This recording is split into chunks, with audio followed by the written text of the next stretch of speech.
At 23 years old, Andrew has been bodybuilding since he was 15.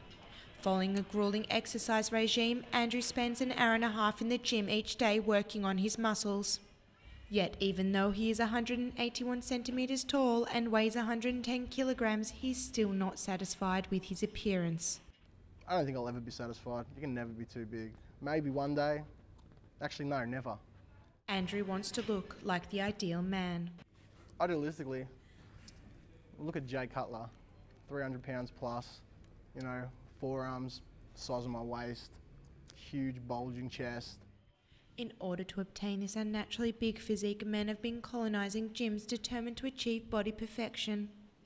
The danger is that many do not realise this G.I. Joe ideal is just as unattainable for men as Barbie's minute physique is for women.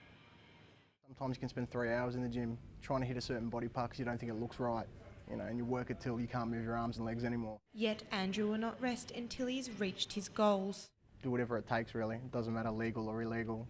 Steroids, protein powders, you know, mass gainers, mass cutters, whatever I need to look good. Although refusing to acknowledge his body obsession, it is evident that Andrew has bigorexia, a form of body dysmorphic disorder.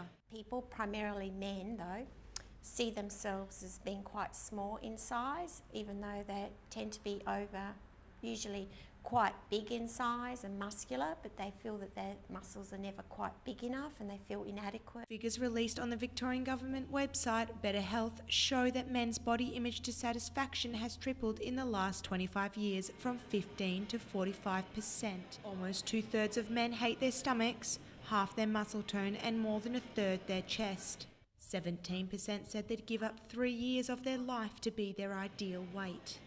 It's probably as uncommon or as common, if you like, as anorexia. So about 1% of women will develop the full syndrome of anorexia, but we don't have clear data on reverse anorexia. Like females, males too feel the pressure to have what is deemed to be an ideal body. Men do seem to be concerned, but they don't like to admit that they've got body image problems. It comes down to this self-worth and self-perception, that if people are thinking that they have to achieve a certain number to love themselves, well, that's so unrealistic. You know, we should be loving ourselves no matter what our package is on the outside.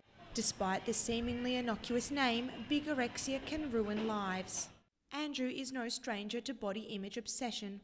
Gaining muscle and getting bigger is his life. I started using steroids when I was about 18. Around 3% of young Australian men use bulking supplements and other muscle-enhancing drugs like steroids. Go to any gym, make friends with somebody of reasonable size, and I guarantee you'll be able to find what you're looking for. What's the alternative to be one of these obese people walking around who don't care what they stuff in their mouths, they don't exercise, you know, they're pigs. The bigger you are, the better you are.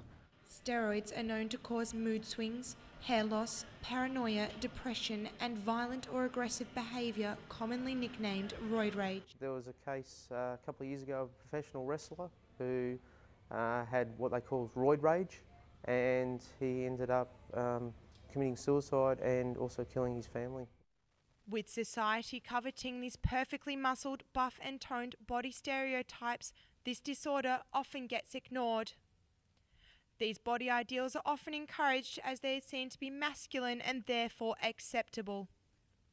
Muscle dysmorphics are often reluctant to admit they have the disorder, as it may thwart their masculinity and cause shame and embarrassment due to body image disorders often being associated with women.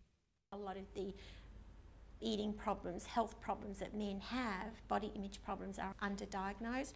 So they may feel comfortable going to see their GP. However, men's helpline, or men's line I should say, is a good source of information for men.